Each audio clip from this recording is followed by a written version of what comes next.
ঘটনাটা শুরু হয়েছিল ৩ বছর আগে এরকমই এক বৃষ্টি ভেজা দিনে।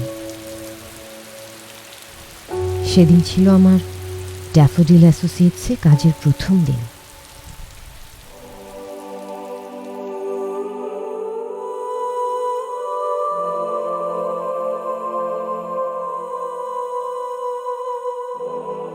আজকের দিনটি আমাদের জন্য একটি অত্যন্ত আনন্দের দিন।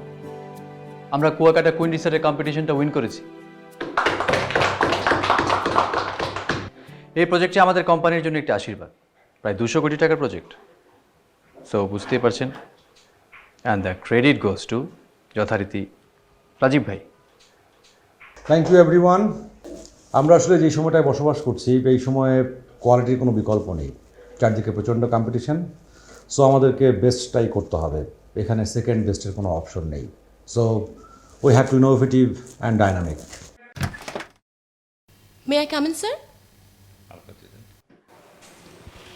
ও তুমি এসো এসো, ভেতরে এসো। সরি, আমার বৃষ্টির কারণে দেরি হয়ে গেল। ইটস ওকে, নেক্সট টাইম না করলেই হবে।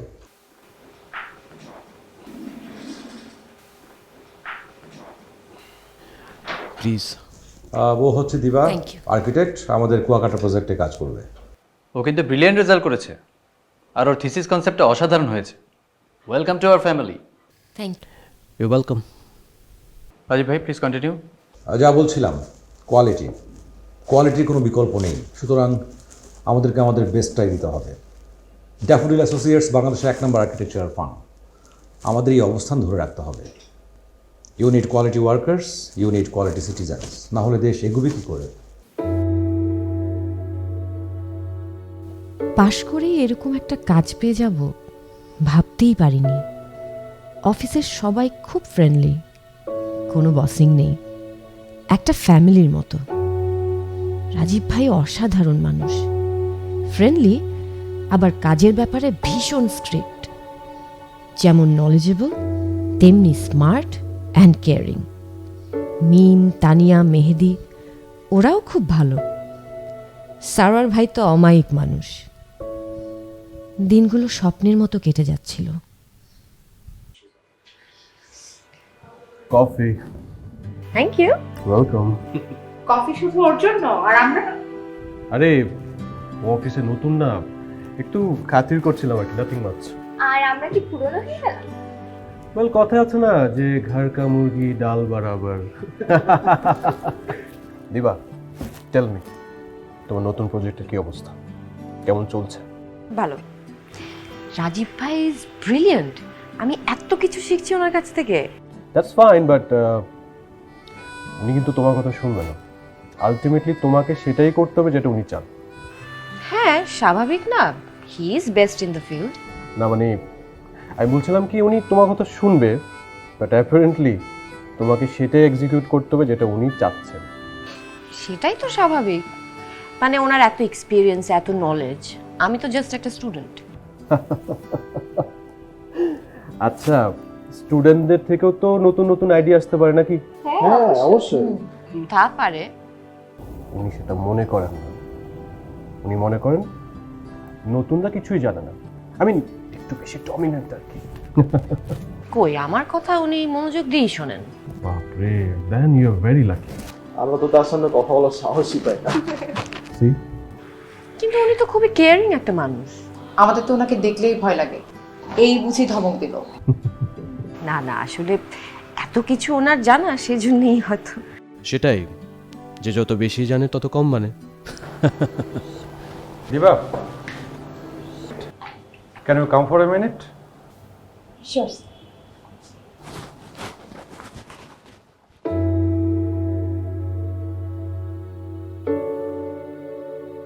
এই ডিজাইনে ইনডোরের চাইতে 4 গুণ বেশি স্পেস নিয়ে আমরা কাজ করব, আউটডোর এবং সেমি আউটডোর স্পেস হিসেবে।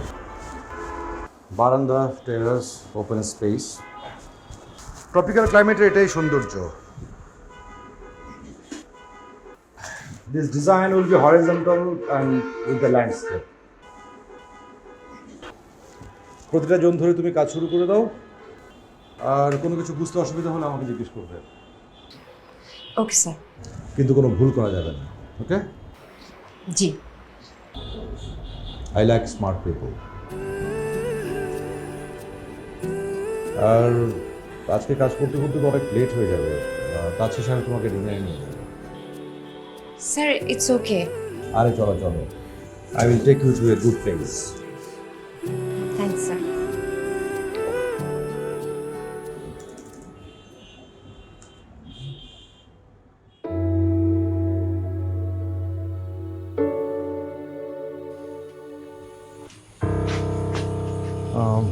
একটা মিনিট। কি ব্যাপার হাফিজ? আমার কাছে টাকা লাগবে। প্রতি মাসের প্রথম সপ্তাহে তো তোমার অ্যাকাউন্টে টাকা চলে যাওয়ার কথা, পাওনি? পাইছি স্যার, আরও কিছু টাকা লাগবে।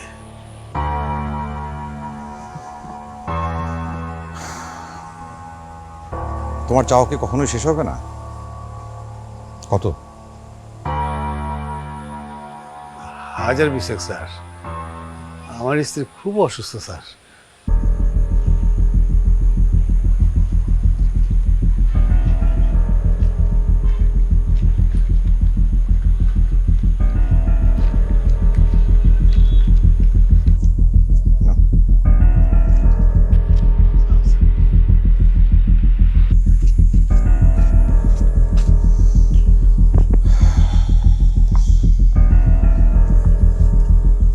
আর বলো না, সাহায্য সাহায্য সাহায্য। কে উনি? ওই আমার এক দুঃসম্পর্কের আত্মীয়, দিলাম 30,000। চলো, দেরি হয়ে যাচ্ছে।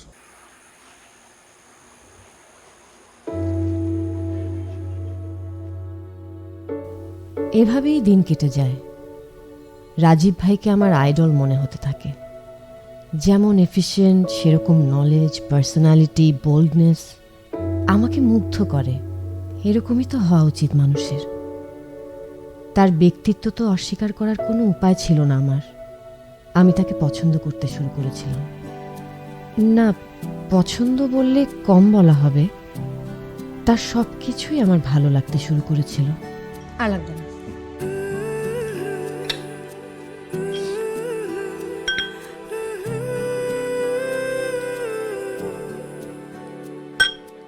এই ম্যানেজারকে পাঠাও তো।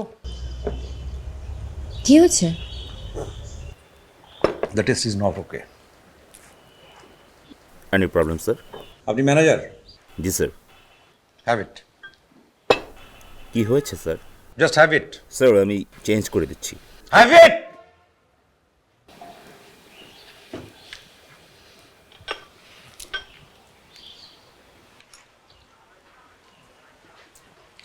You have ruined our lunch. অসুবিধা ছিল না তো, আমি তো খাচ্ছিলামই। না না দিবা, it's a question of quality. আমি কোয়ালিটি ফুডের জন্য এখানে পে করে এসেছি। It's okay. না ইটস ওকে না, তোমার প্রাপ্য তোমাকে বুঝে নিতে হবে। এই পৃথিবী অনেক নির্মম জায়গা, মনে রাখবে। এখানে কেউ কিছু এমনি এমনি দেয় না, নাথিং ইজ ফ্রি।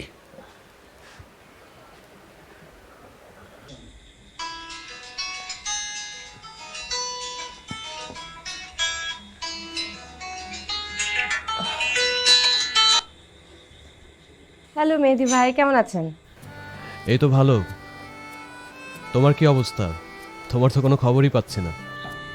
এই তো প্রজেক্টের কাজটা নিয়ে তো সারাদিন বিজি। তোমাকে লাঞ্চ করাতে চাইলাম, তুমি তো আমাকে সময় দিচ্ছ না। হয়ে যাবে মেহেদি ভাই। তাহলে কালকে চলো।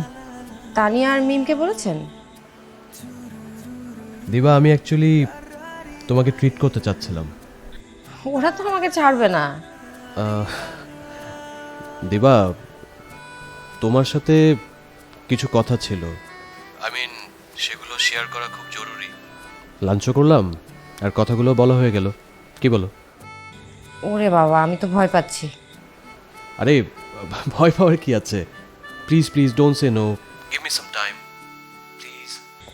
শিওর মেহেদি ভাই। That's great. তাহলে কালকে দেখা হচ্ছে। Take care, good night.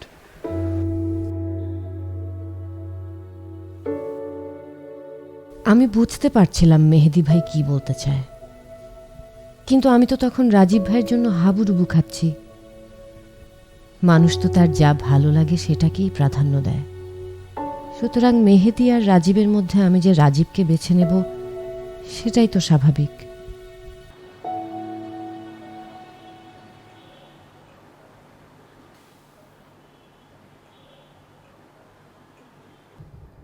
তুমি দিবার সাথে কথা বলো।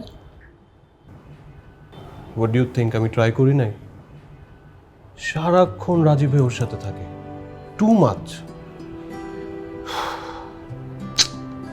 ফোন করো, সময় চাও। আরে ভাই, আই ট্রাইড, কল করেছি, কোনো কাজ হয়নি। আরে ওসব কথা টথায় কোনো কাজ হবে না, তুমি স্ট্রেট প্রপোজ করো। সিরিয়াসলি? আরে দাঁড়াও, একটু বুঝে নিতে হবে তো। ডিরেক্ট প্রপোজ করে রিজেক্ট হবার দরকার কি? আমার কাছে মনে হচ্ছে she is up to Rajib ভাই। তুই কিভাবে বুঝলি? সে কি রাজীব ভাই সম্পর্কে কিছু জানে না? জানলে বা আর কতটুকু জানে? তাহলে তো তাকে বলতে হয়। সেটা করতে যাস না, ঝামেলায় পড়বি। The girl is ambitious. আমার মনে হয় তুমি তাকে সোজাসুজি বলো, প্রপোজ করো, হ্যাঁ বা না কিছু তো একটা বলবেই।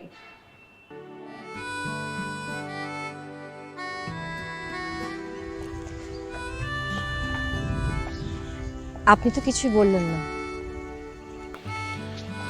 আমার সম্পর্কে তুমি কতটুকু জানো? যতটুকু জানা দরকার।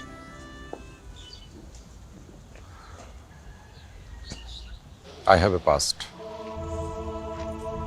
সে তো থাকতেই পারে। আমি জানি আপনার স্ত্রী মারা গেছেন,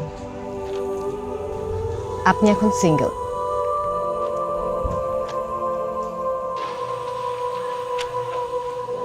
তুমি ভেবে বলছো তো? ভেবেছি, অনেক ভেবেছি। I want to B with him.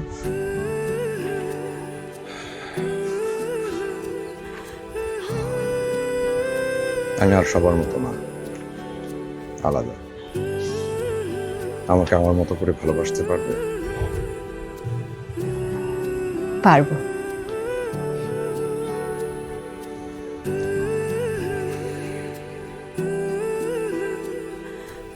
আমার দু চোখে এখন শুধু রাজীব। নিশি পাওয়া মানুষের মতো আমি তার দিকে ছুটতে থাকি। বাসা, কলিগ, বন্ধু বান্ধব কারো কথাই আমি গ্রাহ্য করি না। আমার লক্ষ্য এখন একটাই, রাজীব।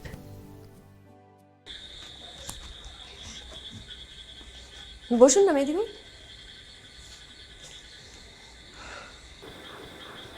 দিবা, তোমার সাথে আমার কিছু কথা ছিল।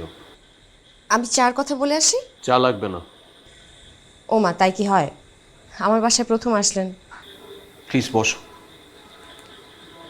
কথাটা বলা খুব জরুরি। তুমি কি বুঝতে পারছো না আমি কি বলতে চাচ্ছি? না, আমি বুঝতে পারছি না।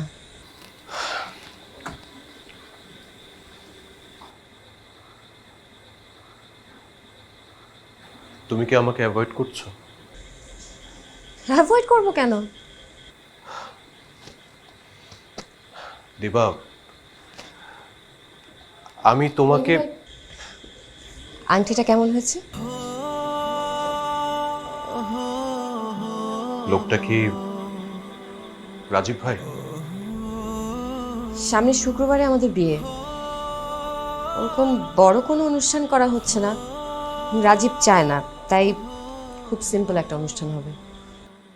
দিবা, তুমি মারাত্মক একটা ভুল করতে যাচ্ছ। He is a very dangerous man. তোমার কোনো আইডিয়া আছে তার সম্পর্কে? হ্যাঁ, ধারণা আছে। ও অসাধারণ একজন মানুষ। না, তুমি জানো না। ও এক্সট্রা অর্ডিনারি, অন্য সবার মতো না। আর আমি তো এরকম একটা মানুষই খুঁজছিলাম। দিবা, তার আগে একটা বিয়ে হয়েছিল, আর সেই স্ত্রী...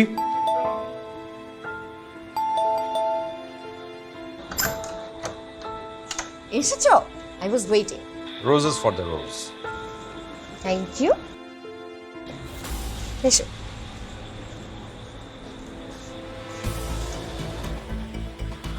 আরে মেহেদি, কাজটা তোমার শেষ হয়েছে? আগামীকালই তো লাস্ট ডেট। জি রাজীব ভাই, শেষ হয়ে যাবে। হিরণ বাড়ি। গুড। আমি তাহলে আসি। আরে যাবে কেন, বসো না। আমি অনেকক্ষণ বসেছি, I should go now. Take care. আমাদের বিয়ে হয়ে যায়। রাজীবের প্ল্যান অনুযায়ী সিম্পল একটা রিসেপশন, তারপর 1 সপ্তাহের একটা ট্রিপ থাইল্যান্ডে। স্বপ্নের মতো সময়গুলি কেটে গেল। অফিসের কাজের চাপ না থাকলে হয়তো আরো কয়েকদিন থাকা যেত। অবশ্য রাজীব বলেছে উইন্টারে ইউরোপ নিয়ে যাবে।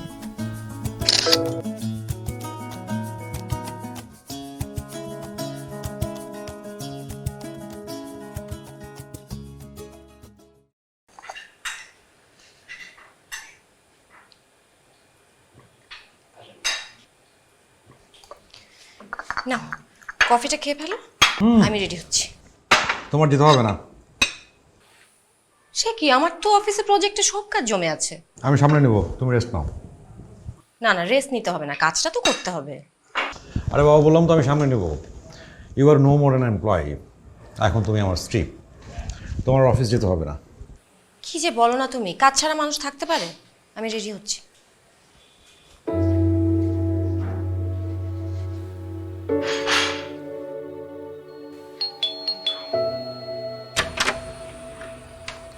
ওয়ালাইকুম স্যার।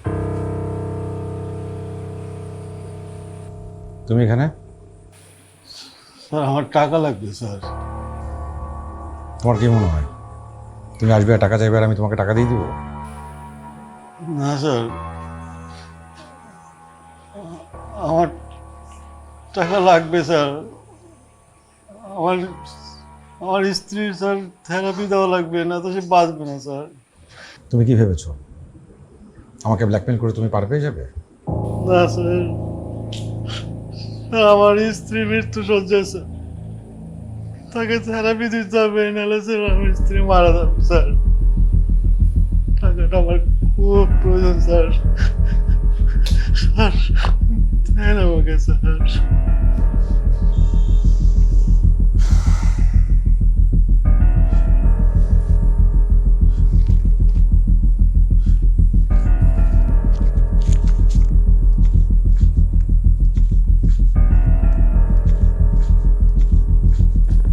কেন আর এখানে আসবে না?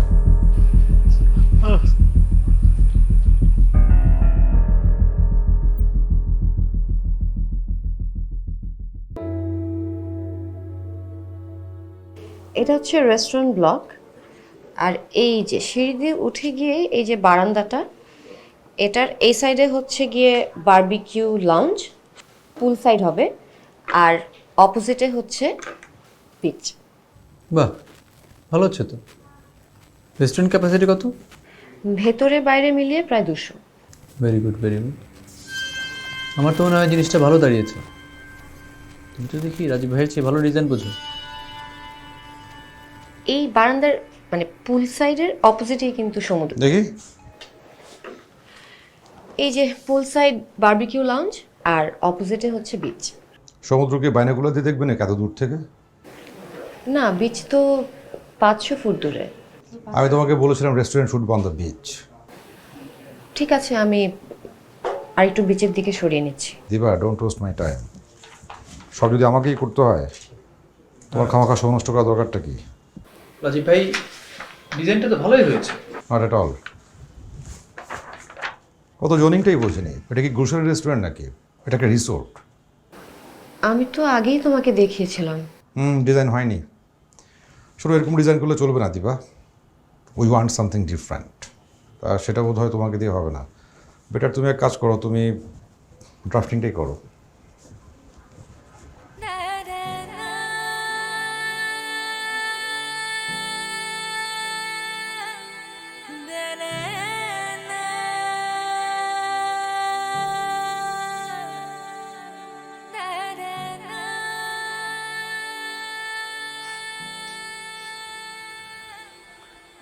খাবে না?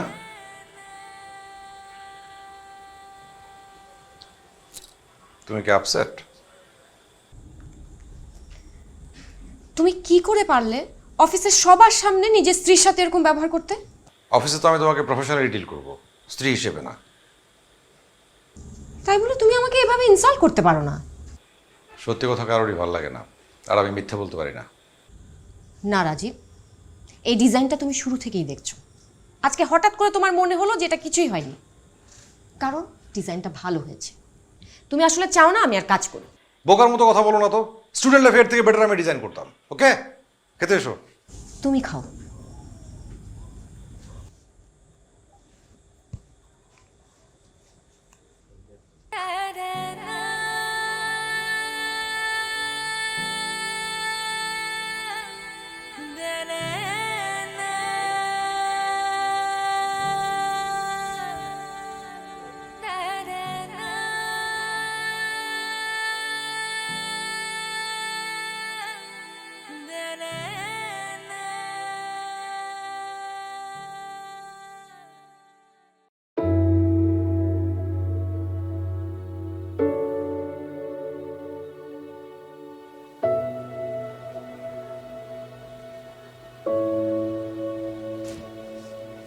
দিবা, অফিসে যাবে না?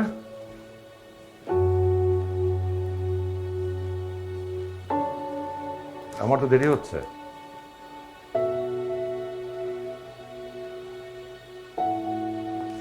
আমি গেলাম।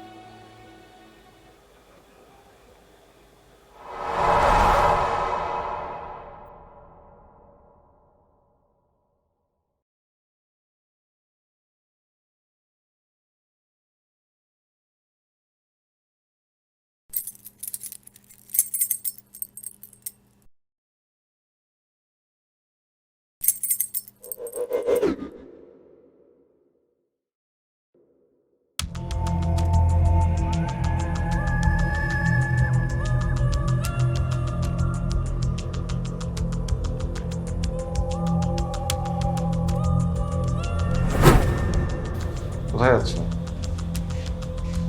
এই ঘরে। এই ঘরে কিছু নেই, চলো।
রাজীব আসলে নিজেকে শ্রেষ্ঠ মনে করে, সব বিষয়ে তার চেয়ে ভালো কেউ হতে পারে, তার চেয়ে ভালো কাজ কেউ করতে পারে, এটা সে মানতে পারে না।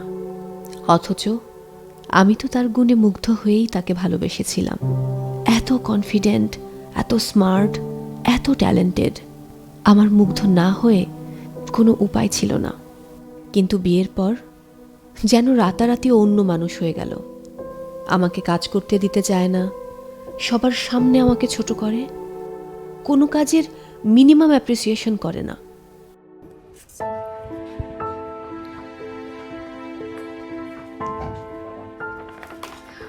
রাজীব, দেখো ডিজাইনটা আমি আবারও করেছি। লাভ নেই, হবে না। হবে না? কেন হবে না?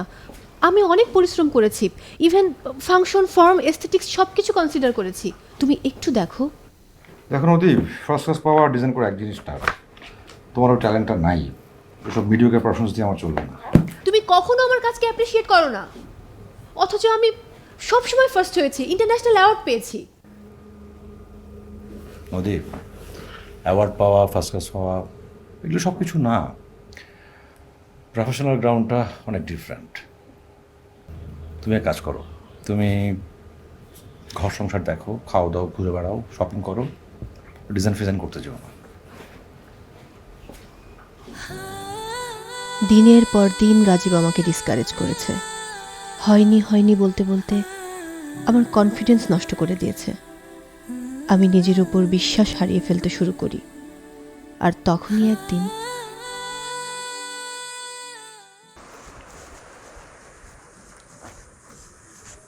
রাজীব, দেখো আমি আমার ডিজাইনটা সিঙ্গাপুরের একটা কম্পিটিশনে পাঠিয়েছিলাম, সেটা সেকেন্ড প্রাইজ পেয়েছে। তাই নাকি? ভালো তো। তুমি খুশি হওনি? হ্যাঁ, হয়েছে। তুমি তো আমাকে পাত্তাই দাও না, সবসময় শুধু বলো যে আমার ডিজাইন হয় না, কিন্তু দেখো ওরা কিন্তু ঠিকই কদর করেছে। এসব ডিজাইনের কোনো ভ্যালু নেই, পরে দেখবে যে নিজের টাকা দিয়ে অ্যাওয়ার্ড কিনতে হচ্ছে। না, মানে ওদের অ্যাওয়ার্ড মানে $3000। ওরা আমাকে বিমান টিকিট দিচ্ছে, সামনের মাসে অ্যাওয়ার্ড সেরেমনি। আমাকে ওরা ইনভাইট করেছে। এসবে নেচো না, ওরা দেখেছে যে একটা সুন্দরী মেয়ে ডিজাইন করে পাঠিয়েছে, তাই অ্যাওয়ার্ড দিয়ে সিঙ্গাপুর নিয়ে যাচ্ছে। তুমি এসব কি বলছো রাজীব? তুমি তো আমার স্ট্যান্ডার্ডের সঙ্গে তোমাকে মেলাবে না। হ্যাঁ, আর তুমি এখানে যাচ্ছ না। আমি যাব। কি বললে? তুমি আসলে চাও না আমার কোনো সুনাম হোক, আমি কিছু করি, কারণ তুমি কেবল তোমার নিজেকে ভালোবাসো আর সবকিছু তোমার কাছে গৌণ। অনেক হয়েছে, আর না। আমার যেটা করার আমি সেটা করব, তুমি না বললেও আমি সেটা করব।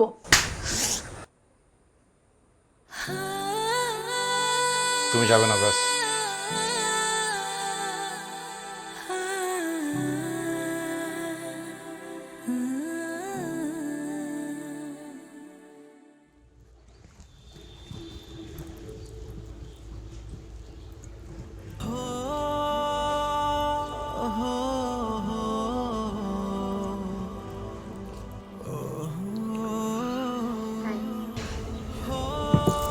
থ্যাঙ্কস।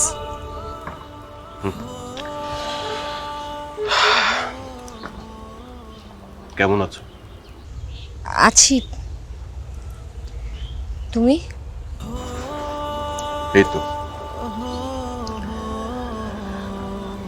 কেন ডেকেছো? তুমি আমাকে আমার বিয়ের আগে কিছু কথা বলতে চেয়েছিলে, আমি শুনিনি। আজ কি বলবে? Isn't it a bit too late, দিবা? প্লিজ আমাকে বলো। দিবা,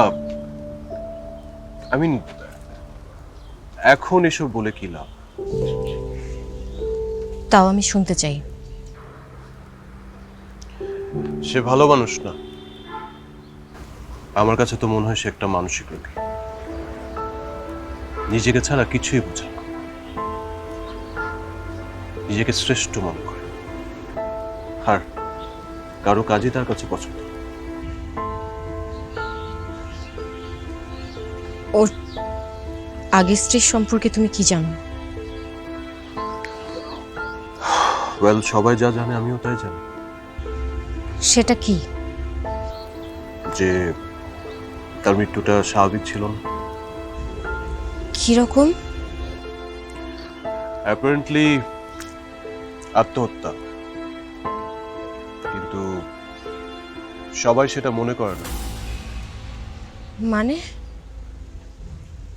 দিবা, আমি এর চেয়ে বেশি তোমাকে কোনো কিছুই বলতে পারবো না, but I tell you one thing, লোকটা অনেক বিপজ্জনক। আমার একটা উপকার করতে পারবে? বলো।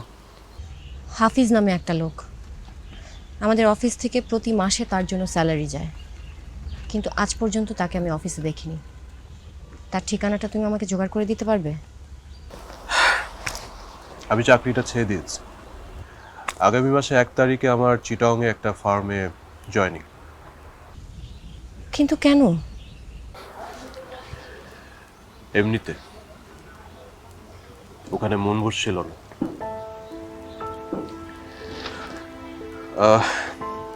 You don't worry, I'll try my best.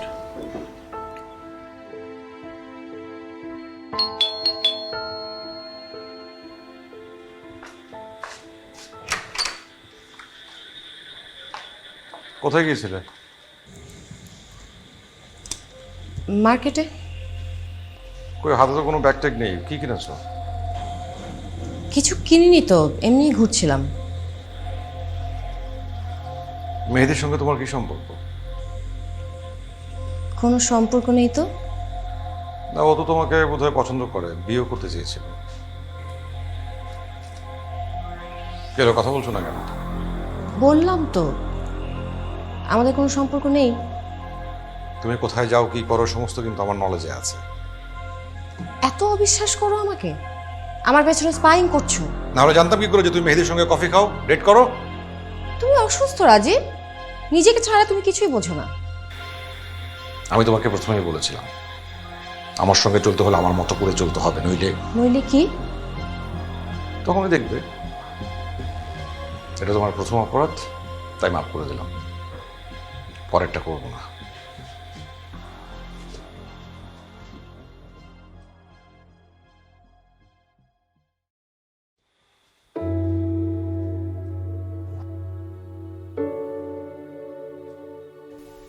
আমি ভেবেছিলাম রাজীব আমাকে ভালোবাসে, কিন্তু ক্রমেই আবিষ্কার করলাম সেটা মিথ্যে। রাজীব আসলে শুধু নিজেকেই ভালোবাসে, আর কাউকে না। কারো জন্য তার কোনো মায়া নেই। মানুষকে সে তুচ্ছ তাচ্ছিল্য করে, অন্যের কাছে সে আশা করে তোষামোদ, ভালোবাসা আর প্রশংসা, কিন্তু নিজে কাউকে এতটুকু সম্মানও করে না।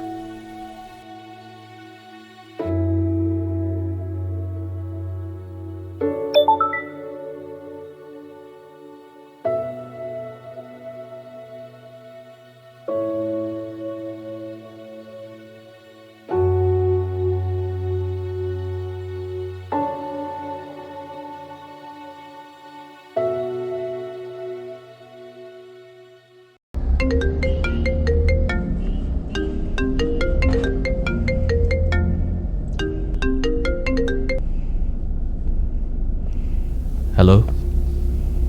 থ্যাঙ্কস। You welcome. তুমি কোথায়? আমি চিটাংয়ের উদ্দেশ্যে রওনা দিয়েছি, মাত্র বাসা থেকে বেরোলাম। ও, তুমি ভালো থেকো। তুমিও।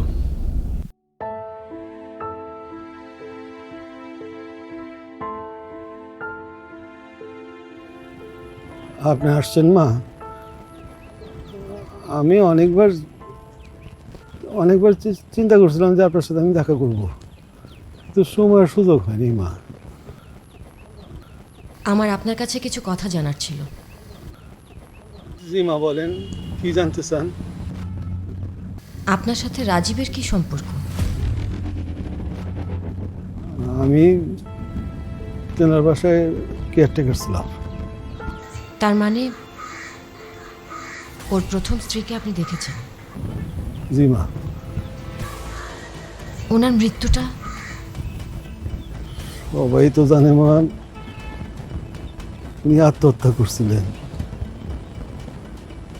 কিন্তু মা তাকে খুন করা হয়েছিল মা। আপনি কিভাবে জানেন? আমি নিজে চোখে দেখছি মা। তাদের সংসারে সব সময় ঝগড়াঝাটি এগুলি লেগেই থাকতো, মিলমেশ ছিল না। আমি মুক্তি চাই, তুমি থাকো তোমার শ্রেষ্ঠত্ব নিয়ে। তা তো হবে না, তোমাকে এখানেই থাকতে হবে। আমি আর পারছি না রাজীব, আমাকে যেতে দাও প্লিজ। কোথায় যাবে তুমি? জানি না, এত বড় দুনিয়ায় কোথাও না কোথাও আমার নিশ্চয়ই যাওয়ার জায়গা হবে। আমি আবার কাজ শুরু করব, মানুষের মতো বাঁচবো। যাবে না তুমি, তুমি কোথাও যাবে না। আমি মুক্তি চাই তোমার কাছ থেকে। মুক্তি চাও? মুক্তি চাও? তোমাকে চিরজীবনের জন্য মুক্তি দিচ্ছি।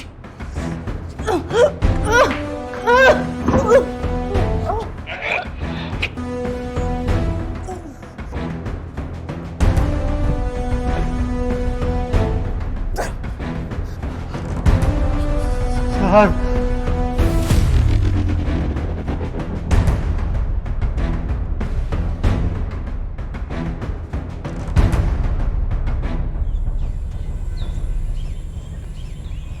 স্যারে ম্যাডামের লাশটা ফ্যানের সাথে ঝুলে রাখছিল।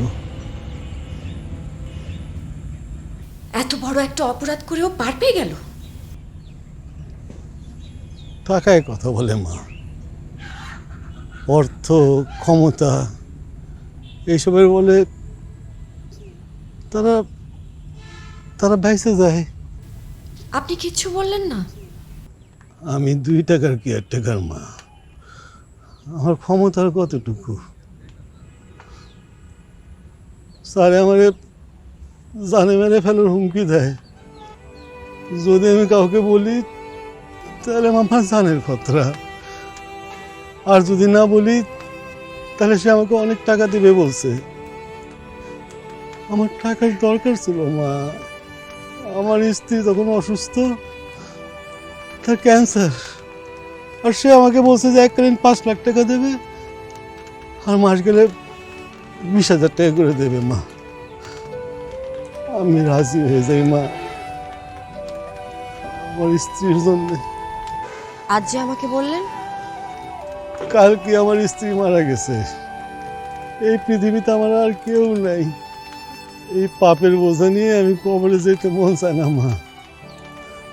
তাছাড়া আপনারা দেখা আমার মনে হয়েছিল যে আপনাকে আমি বলি, মা আপনি তার কাছ থেকে পালিয়ে যান মা, আপনি পালিয়ে যান মা, পালান।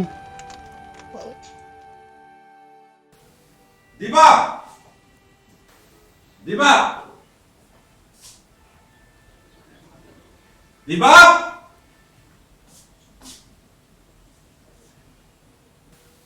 দিবা।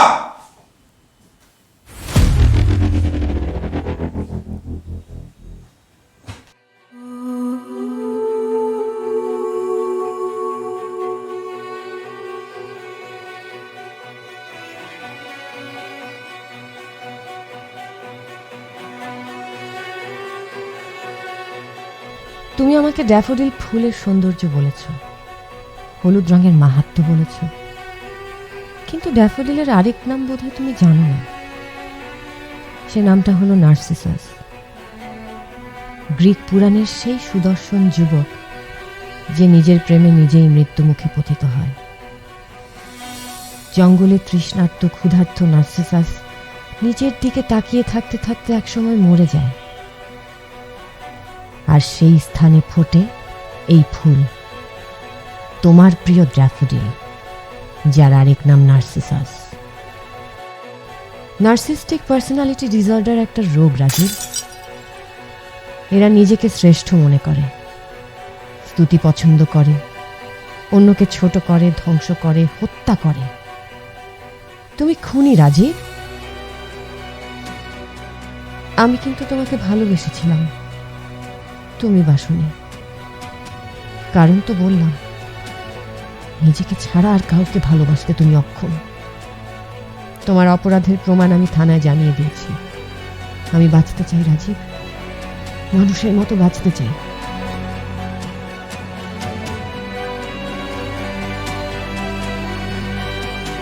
রাজীবের মামলাটি কোর্টে চলছে, হয়তো যাবজ্জীবন সাজা হবে, আমি সম্পূর্ণভাবেই ওর কাছ থেকে নিজেকে মুক্ত করে নিয়েছি।